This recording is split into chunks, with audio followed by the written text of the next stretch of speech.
एक मौलवी जिसका नाम लोगों में इज्जत और दौलत की वजह से मशहूर था, मगर उसके दिल में लालच की आग जल रही थी। मस्जिद का नाम लेकर लोगों से पैसे ऐंठना, झूठे वादे करना और गरीबों के हक पर डाका डालना, यही उसकी आदत बन चुकी थी। मगर फिर आया अल्लाह का इंसाफ। वही मौलवी जो कभी दूसरों को नेक बनने की नसीहत देता था, आज खुद भीख मांगने पर मजबूर था। लोग जिनके सामने हाथ फैलाते थे, आज उन्हीं के सामने वो झोली फैला रहा था। मगर क्या अब उसकी तौबा कबूल होगी?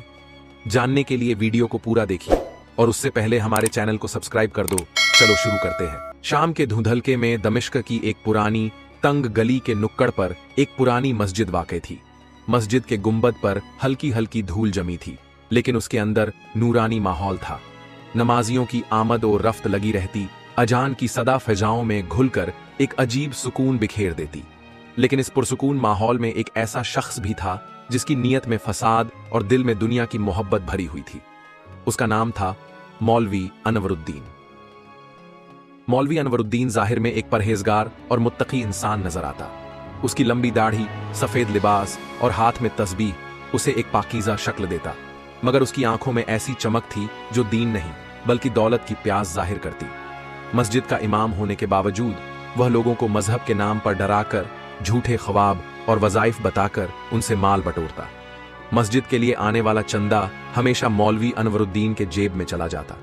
मस्जिद की छत टपकती रहती, दीवारों पर सीलन लग जाती, मगर मौलवी साहब के घर की सजावट दिन ब दिन बढ़ती जाती। उनका छोटा सा कमरा अब आलीशान हो गया था। महंगी इत्तरों की खुशबू से उनकी मौजूदगी का एहसास होता। नमाजियों की भीड़ में वे खुद को गरीबों का खैर ख्वाह जाहिर करते, मगर अंदर ही अंदर उनकी नीयत किसी बाजारू सौदागर से कम न थी। मौलवी अनवरुद्दीन ने एक नया तरीका अपनाया था। वे कहते कि जिसे कारोबार में बरकत चाहिए वो मेरे बताए वजीफे पढ़े, जिसको औलाद नहीं हो रही वो मेरे बताए अमल करे, और हाँ, अगर किसी की बीवी नाफरमान है तो मेरे पास एक खास तावीज है। लोग भोलापन दिखाते और उनके पास आते।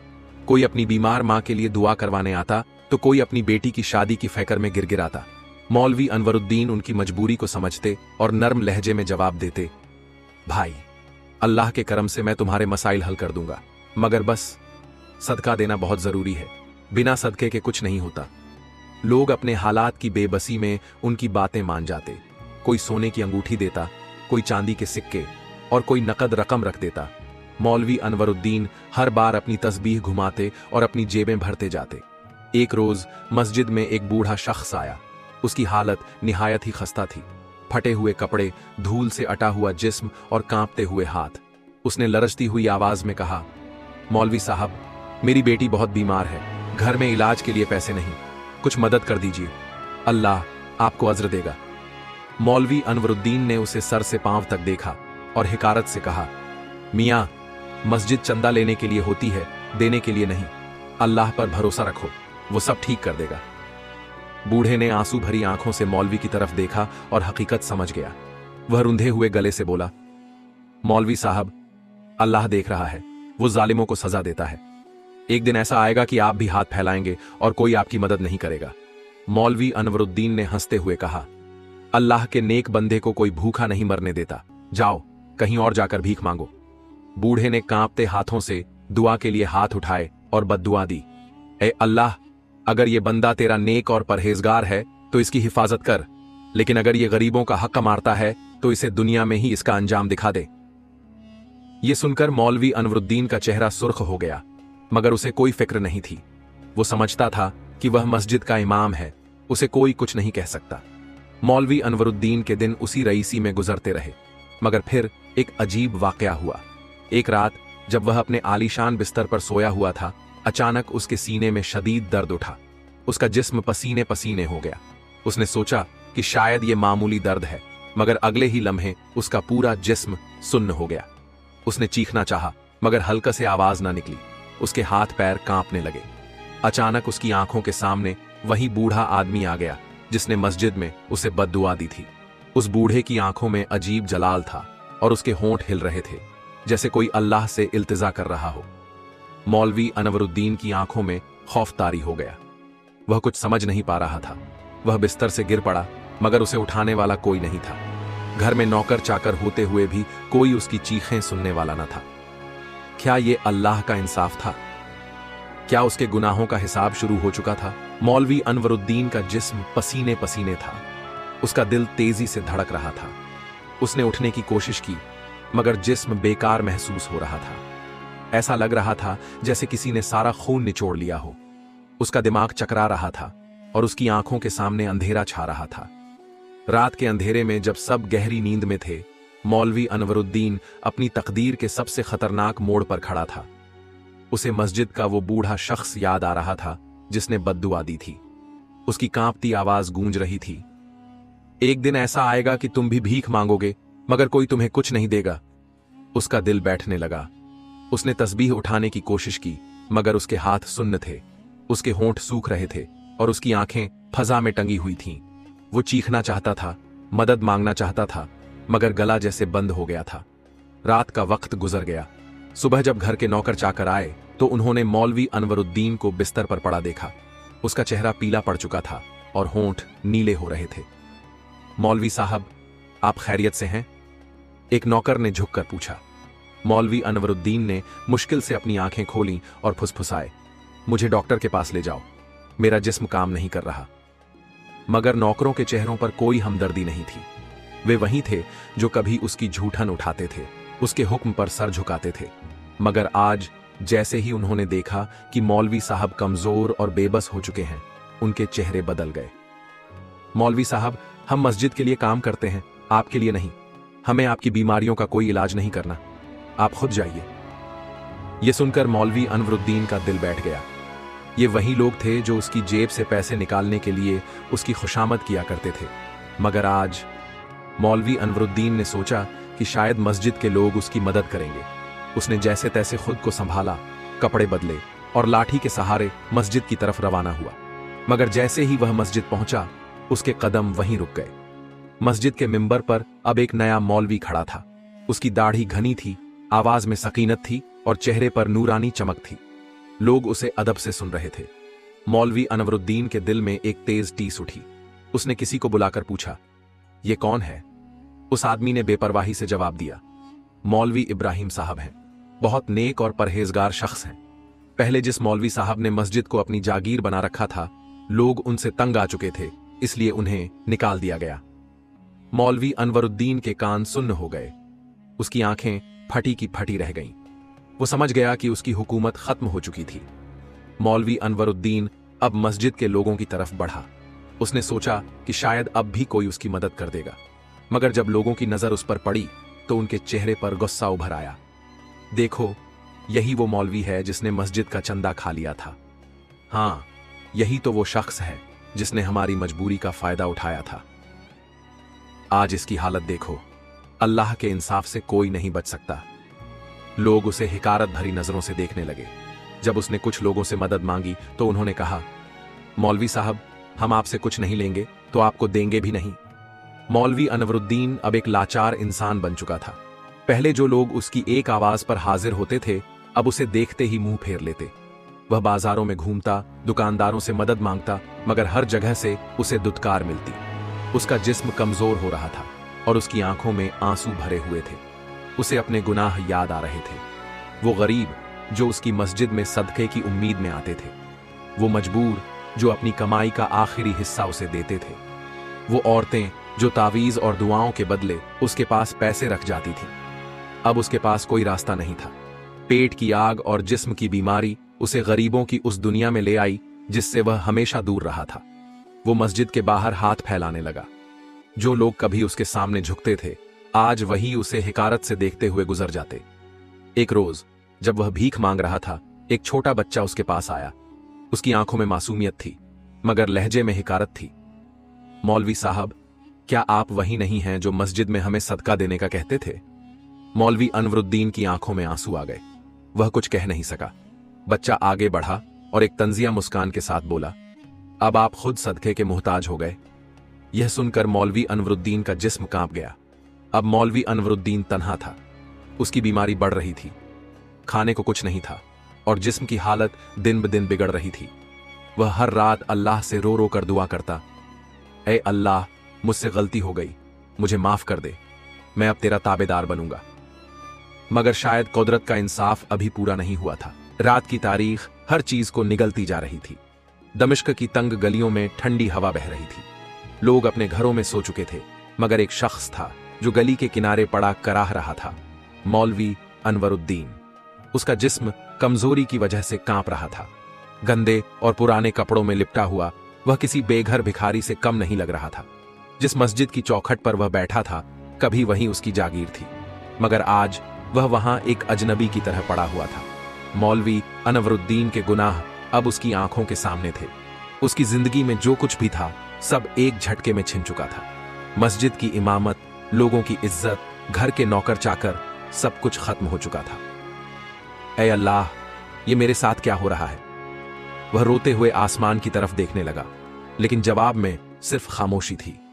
कभी उसकी दुआओं पर सैकड़ों लोग आमीन कहते थे, मगर आज उसकी अपनी दुआएं भी अधूरी रह जाती थीं। जब लोग मस्जिद से बाहर निकले तो उन्होंने मौलवी अनवरुद्दीन को जमीन पर पड़ा देखा। एक बूढ़ा शख्स उसके पास आया और ठंडी आवाज में बोला, मौलवी साहब, आपको क्या हो गया? आप तो बहुत नेक और खुदा तरस थे, फिर इस हाल में क्यों हैं? मौलवी अनवरुद्दीन ने बूढ़े की आंखों में देखा। उसे महसूस हुआ कि इस सवाल में हकीकत का एक तमाचा छुपा हुआ था। उसने जबरन मुस्कुराने की कोशिश की, मगर उसकी आंखों से आंसू बह निकले। मैं बीमार हूं, भूखा हूं, मेरी कोई मदद कर दो। बूढ़े ने अफसोस से सिर हिलाया और कहा, मौलवी साहब, जब हम गरीब आपके पास मदद मांगने आते थे, तब आपने हमें क्या जवाब दिया था? मौलवी अनवरुद्दीन का जिस्म कांप गया। उसे याद आया कि वह कैसे लोगों को टाल दिया करता था, कैसे उसने मस्जिद के चंदे को अपनी जेब में रखा, कैसे मजबूरों को झूठे तावीज बेचकर उनका पैसा खाया। आज वही लोग उसके सामने खड़े थे, मगर उनके दिलों में उसके लिए कोई रहम नहीं था। मौलवी अनवरुद्दीन अब दमिश्क की सड़कों पर भटक रहा था। उसकी कमजोरी इतनी बढ़ चुकी थी कि अब वह ठीक से चल भी नहीं सकता था। वह हर किसी से मदद मांगता, मगर कोई उसे कुछ नहीं देता। कभी वह मस्जिद के दरवाजे पर भीख मांगता, कभी बाजार में किसी दुकानदार से रोटी की गुजारिश करता, मगर लोग उसे पहचानते ही दूर हो जाते। अरे, ये वही मौलवी है जिसने हमसे पैसे ऐंठे थे, अब इसका हाल देखो। अल्लाह का इंसाफ देखो, जो दूसरों को लूटता था आज खुद लाचार हो गया। मौलवी अनवरुद्दीन हर सुनने वाले के सामने हाथ जोड़ता, मगर हर कोई उसे ताने देकर चला जाता। कुछ दिनों बाद उसकी हालत और खराब हो गई। उसके हाथ पांव जवाब देने लगे, जिस्म पर जख्म उभर आए और हल्का से आवाज तक नहीं निकलती थी। अब वह सिर्फ एक गली में पड़ा रहता, एक कोने में, जहां कभी लोग उसे मस्जिद जाते वक्त सलाम किया करते थे। अब वही लोग उसे देखकर मुंह फेर लेते। भूख से बेहाल वह जमीन पर पड़ा कराहता रहता। उसकी आंखें पथरा गई थीं, होंठ सूख चुके थे। वह मौत के करीब था, मगर अभी भी मौत उसे गले लगाने के लिए नहीं आ रही थी। एक रात जब आसमान पर काली घटाएं थीं और बारिश की हल्की बूंदें गिर रही थीं, मौलवी अनवरुद्दीन ने अपना सर उठाया। ऐ अल्लाह, मैं तेरा गुनहगार हूं। मैंने दुनिया के लिए तेरे दीन को बेच दिया। मैंने अपने लालच में गरीबों का हक मारा और आज मैं उन्हीं के पैरों में गिरा हुआ हूं। उसकी आवाज सिसकियों में खो गई। या अल्लाह, क्या मेरी तौबा कबूल नहीं होगी? क्या तू मुझे माफ नहीं करेगा? बारिश तेज हो गई, उसकी सिसकियां भी तेज हो गईं, मगर उसे कोई जवाब नहीं मिला। अब उसे यकीन हो गया था कि अल्लाह का इंसाफ शुरू हो चुका है। अनवरुद्दीन का जिस्म हड्डियों का ढांचा बन चुका था। चेहरे की चमक खत्म हो गई थी, आंखें अंदर धंस चुकी थीं और बदन पर सिर्फ फटे पुराने कपड़े रह गए थे। वो जो कभी मस्जिद का सबसे ताकतवर और अमीर मौलवी था, आज एक लाचार इंसान की तरह सड़कों पर पड़ा हुआ था। भूख से बेहाल वो एक बार फिर मस्जिद की चौखट पर गया। जब उसने लोगों को आते जाते देखा तो उसने अपनी कांपती हुई आवाज में मदद मांगी। अल्लाह के नाम पर एक रोटी दे दो, बहुत दिनों से भूखा हूं। मगर कोई उसकी तरफ नहीं देख रहा था। कुछ लोग उसकी तरफ देखकर हंसने लगे तो कुछ नफरत से मुंह फेर कर चले गए। तू वही है ना जिसने मस्जिद का चंदा खाया था? अल्लाह का इंसाफ देख, तू भीख मांग रहा है मगर तुझे कोई देने वाला नहीं। मौलवी अनवरुद्दीन की आंखों में आंसू आ गए। उसने अपने हाथ जोड़कर कहा, भाइयों, मैं बहुत बड़ा गुनहगार हूं, लेकिन क्या तुम अल्लाह की राह में मुझे एक लुकमा भी नहीं दे सकते? एक नौजवान आगे बढ़ा। उसके चेहरे पर गुस्सा था। जब मेरी मां तेरे पास तावीज लेने आई थी तो तूने उससे मस्जिद के नाम पर सारे पैसे ले लिए थे। आज तुझे कैसी तकलीफ हो रही है? इतना कहकर नौजवान ने उसकी झोली में रखा हुआ एक सूखा टुकड़ा भी उठाकर दूर फेंक दिया। मौलवी अनवरुद्दीन ने बेबसी से आसमान की तरफ देखा। या अल्लाह, क्या मेरी तौबा कबूल नहीं होगी? अब उसकी हालत इतनी खराब हो चुकी थी कि वह चलने के काबिल भी नहीं रहा। वह घिसटता हुआ दमिश्क की सबसे तंग गली के एक कोने में पड़ा रहा। कोई उसकी परवाह नहीं कर रहा था। लोग उसके ऊपर से गुजर जाते, मगर कोई उसे पूछने वाला नहीं था। एक बूढ़ी औरत वहां से गुजर रही थी। उसने उसे देखा और ठहर गई। उसकी आंखों में रहम था। उसने पास आकर पूछा, बेटा, तू कौन है? मौलवी अनवरुद्दीन की आंखों से आंसू बह निकले। बहुत दिनों बाद किसी ने उसे बेटा कहकर पुकारा था। अम्मा, मैं बहुत बड़ा गुनहगार हूं। मैं वही हूं जिसने मस्जिद का नाम लेकर गरीबों का पैसा खाया, मगर आज मैं भूखा मर रहा हूं। बूढ़ी औरत ने एक ठंडी सांस ली और अपने झोले से एक सूखी रोटी निकाली। खा ले, लेकिन याद रखना, अल्लाह के इंसाफ से कोई नहीं बच सकता। मौलवी अनवरुद्दीन ने कांपते हाथों से रोटी ली और खाने की कोशिश की, मगर उसका हलका इतना सूख चुका था कि एक कौर भी अंदर नहीं जा रहा था। उस रात जब मौलवी अनवरुद्दीन अपनी जिंदगी के सबसे दर्दनाक लम्हों से गुजर रहा था, एक बुजुर्ग दरवेश वहां से गुजरे। उन्होंने मौलवी अनवरुद्दीन को देखा और ठहर गए। क्या तू वही अनवरुद्दीन है? उन्होंने सख्त आवाज में पूछा। मौलवी अनवरुद्दीन ने अपनी झुकी हुई नजरों से देखा और फिर सिर हिलाया। तू देख रहा है ना, अल्लाह का इंसाफ कैसा होता है। मौलवी अनवरुद्दीन की आंखों से आंसू बह निकले। हजरत, मैं बहुत गलत था। मैंने लालच किया, मैंने दीन को बेचा, मैंने लोगों का हक मारा। आज मैं तन्हा हूं, लाचार हूं। दरवेश ने गहरी सांस ली और कहा, तौबा का दरवाजा कभी बंद नहीं होता, मगर जब इंसान के गुनाह बहुत ज्यादा बढ़ जाते हैं तो अल्लाह उसे दुनियावी सजा देता है। मौलवी अनवरुद्दीन ने कांपती आवाज में कहा, क्या मेरी तौबा कबूल होगी?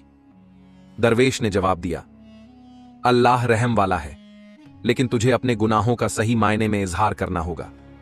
तुझे अपने अमल से साबित करना होगा कि तू वाकई तौबा कर चुका है। अगली सुबह जब मस्जिद में नमाज खत्म हुई तो लोग मस्जिद के बाहर इकट्ठा थे। तभी उन्होंने देखा कि एक कमजोर और टूटा हुआ इंसान मस्जिद के दरवाजे की तरफ बढ़ रहा था। वो मौलवी अनवरुद्दीन था। उसका जिस्म कांप रहा था और उसकी आंखों में आंसू थे। जैसे ही लोग उसे देखने लगे तो कुछ ने गुस्से से मुंह फेर लिया। मौलवी अनवरुद्दीन ने भारी आवाज में कहा, ऐ लोगों, मैं तुम्हारे सामने अपने गुनाहों का इकरार करने आया हूं। मस्जिद में खामोशी छा गई। मैंने दीन को बेचा, मैंने मस्जिद के नाम पर अपना घर भरा, मैंने गरीबों का हक मारा। मैं लालची था, बेईमान था और मैं अल्लाह के गजब का शिकार बन गया। लोग चौंक गए। किसी को यकीन नहीं हो रहा था कि वही मौलवी जो कभी खुद को परहेजगार कहता था, आज अपने गुनाहों का इकरार कर रहा था। मैं तुम सबसे माफी मांगता हूं, अगर हो सके तो मुझे माफ कर दो। लोगों की आंखों में भी आंसू आ गए। कुछ लोगों ने आगे बढ़कर उसे उठाया। उस दिन के बाद मौलवी अनवरुद्दीन ने भीख मांगना छोड़ दिया। उसने अपने बचे हुए दिन अल्लाह की इबादत में गुजारने का फैसला किया। वह हर दिन मस्जिद की सफाई करता, गरीबों के जूते सीधा करता और अपनी बची हुई जिंदगी अल्लाह के दर पर बसर करने लगा। मगर उसकी बीमारी अब इतनी बढ़ चुकी थी कि वह ज्यादा दिनों तक नहीं जी सका। एक रात जब वह सिजदा कर रहा था, उसी हाल में उसकी रूह परवाज कर गई। सुबह जब लोग मस्जिद में आए तो उन्होंने देखा कि मौलवी अनवरुद्दीन अल्लाह के सामने झुका हुआ था, लेकिन अब वो इस दुनिया में नहीं था। लोगों की आंखों में आंसू आ गए। अल्लाह ने उसे अपने दर पर बुला लिया। मौलवी अनवरुद्दीन की मौत की खबर पूरे दमिश्क में तेजी से फैल गई। जो लोग कभी उससे नफरत करते थे, वही अब उसकी मौत पर अफसोस कर रहे थे। एक वक्त था जब लोग उसे ठुकरा चुके थे, मगर अब जब उन्हें पता चला कि वह सिजदे की हालत में दुनिया से गया तो उनके दिल पिघल गए। एक नौजवान ने अपने दोस्तों से कहा, हमने इसे बहुत ताने दिए, मगर शायद अल्लाह ने इसकी तौबा कबूल कर ली हो। एक बूढ़ी औरत ने आंसू पोंछते हुए कहा, यह सबक है हमारे लिए कि जब भी गुनाह हो जाए तो तौबा में देर नहीं करनी चाहिए। मस्जिद के इमाम ने लोगों से कहा, मौलवी अनवरुद्दीन ने गलतियां की थीं, मगर उसने अपने गुनाहों को माना और अल्लाह से सच्ची तौबा की। हमें उसके लिए दुआ करनी चाहिए।